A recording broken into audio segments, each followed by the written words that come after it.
What's up, y'all? Thanks for stopping by the Search T channel. In this video, I'll be giving my thoughts on the film Dolemite is My Name, starring Eddie Murphy as Rudy Ray Moore, aka Dolemite. So let's get into it and talk about this film. It's showtime, y'all. You love him and I love him. Put your hands together. Dolemite is my name. Fucking up motherfuckers is my game.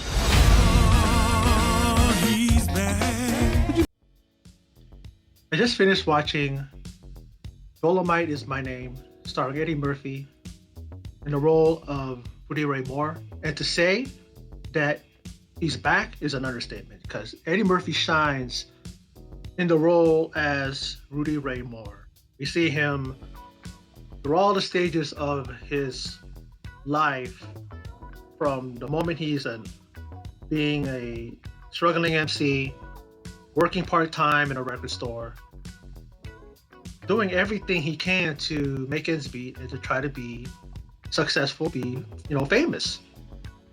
And nothing seems to work. And he's able to go from being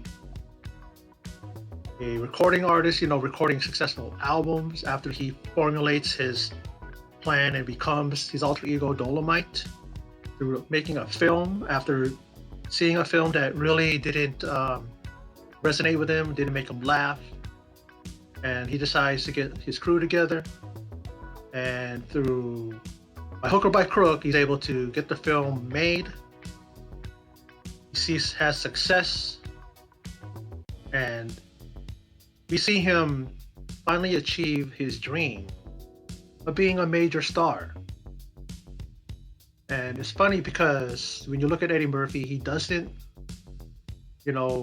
come across as Eddie Murphy. He really does disappear into the role. We see a little mannerisms here and there of Eddie, and the laugh and the swagger and the way he walks and stuff, but we know that there's a little bit of Rudy Ray Moore in there because Eddie Murphy wanted to make it his own, as well. But I really, really do love this film. I think it was hilarious, very heartfelt, it was very poignant. We definitely see the struggle of, the black people back then when it came to making films. I mean, it was at the point where they had to make these blaxploitation flicks, and they were very popular.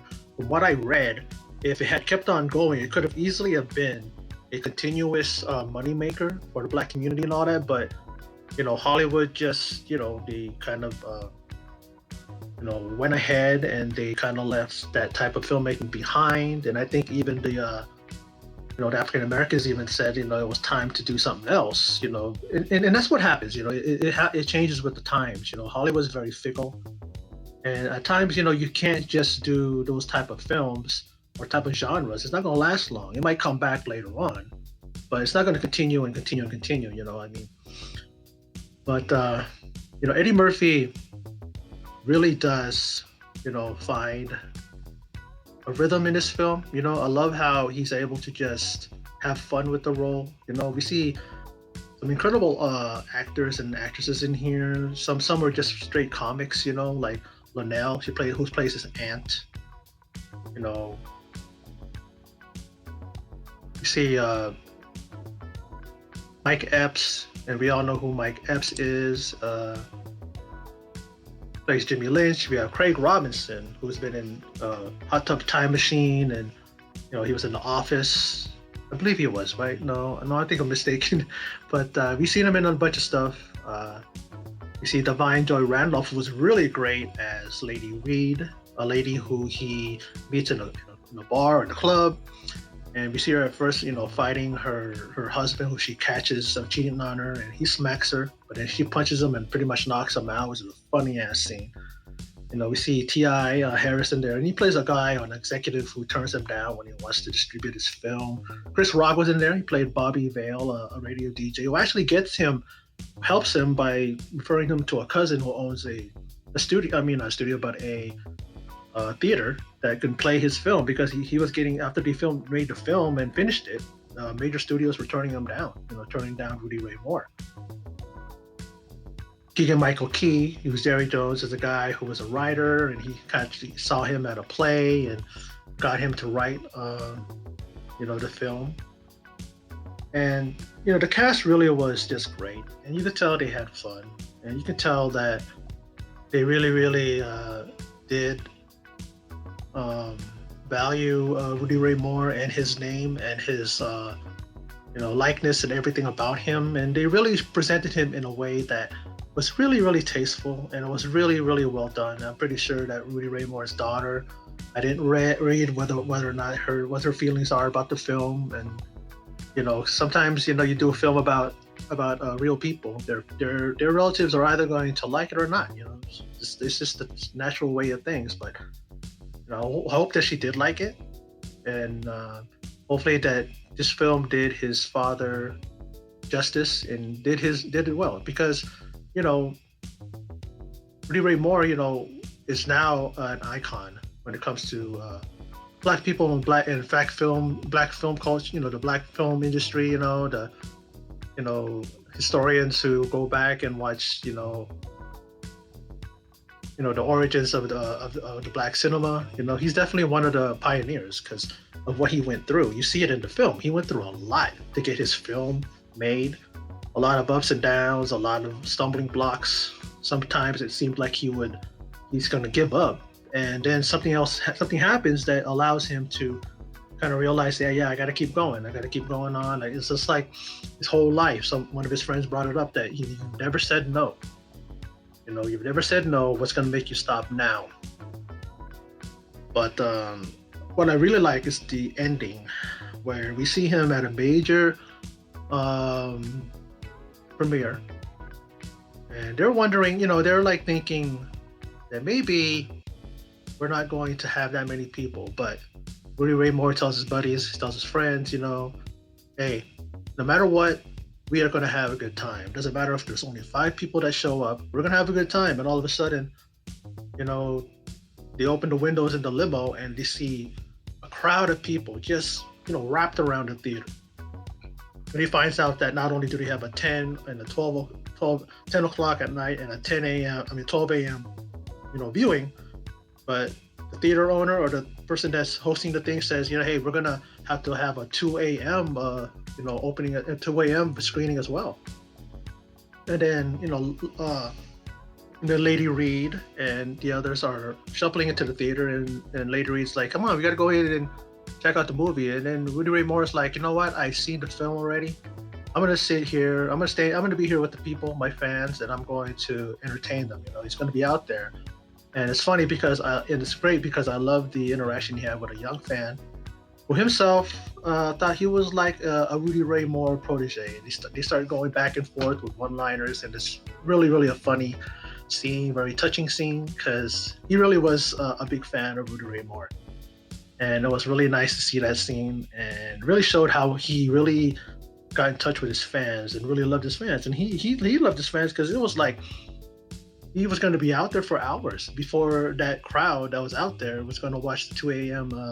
Viewing. And he's out there and he's saying, Dolemite is my name and effing up mother effers is my game kind of thing. He said that. And then he just starts talking to him, and you see him, and then, it fades to black, and then we start seeing these facts that pop up on the screen.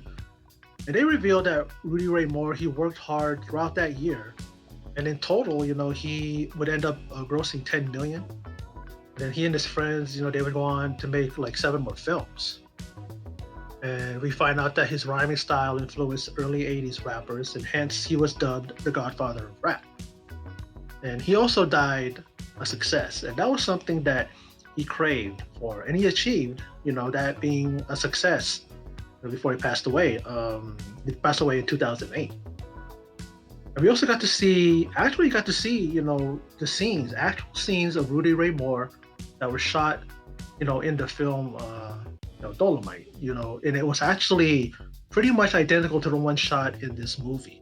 So I love the fact that Eddie Murphy and he was a producer in this film, and the filmmakers behind this movie, they actually did it frame for frame. They didn't try to really just, be, even that scene where he decided to make the sex scene funny instead of it being serious and sexy.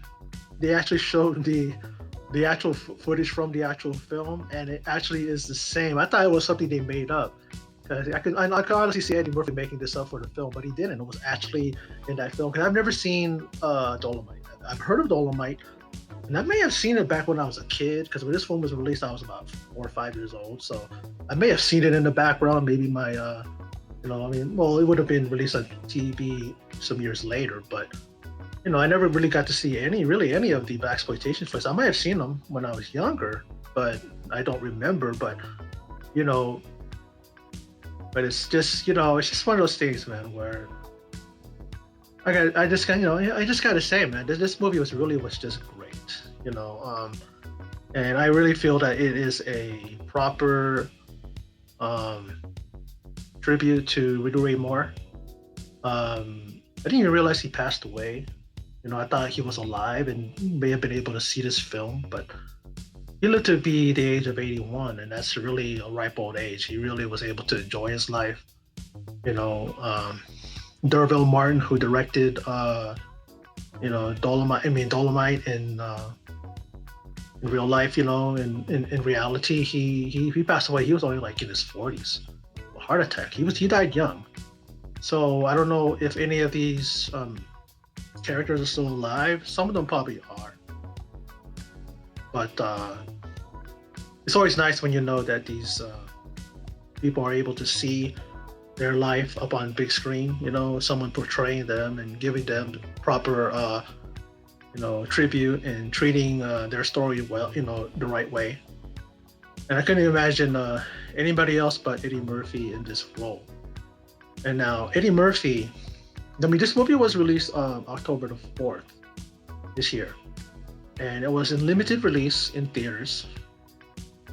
And I'm just thinking that I wonder if that qualifies him for, during Oscar time, especially if they remember. And this thing also was, of course, released on Netflix. That's where I saw it. And that could also, qualify him for an Emmy or a Golden Globe nomination. Because on Glow, that television series, the Netflix original, Betty Gilpin was nominated for an Emmy, and Brie, what's her name? Oh, Alison Brie. She received a Golden Globe nomination. So I could see Eddie Murphy getting that nod, and I hope he does because he deserves either an Emmy, Grammy, an Emmy, Golden Globe, or an Oscar nomination. It was really a great role. He wasn't doing a caricature. He really did put on the, the hat and the suit and the swagger and the posturing and all of the Rudy Ray Mooreisms, if you will. And he didn't do it as a caricature. He actually absorbed him into himself, and he actually was Rudy Ray Moore for the near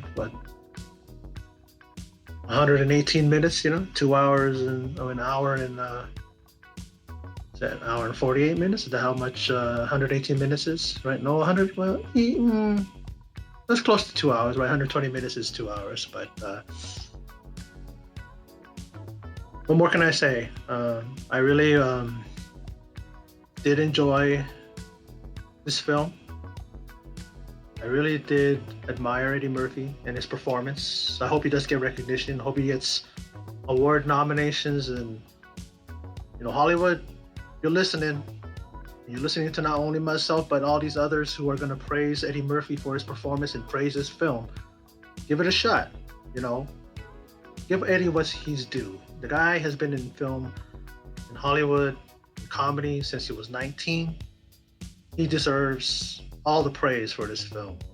And I love the fact that, and in closing, this movie was dedicated to Charlie Murphy, the late brother of Eddie, who passed away 2017. And he's missed, and he would have definitely been in this film. I could think of a couple of characters that would have been him instead of that actor.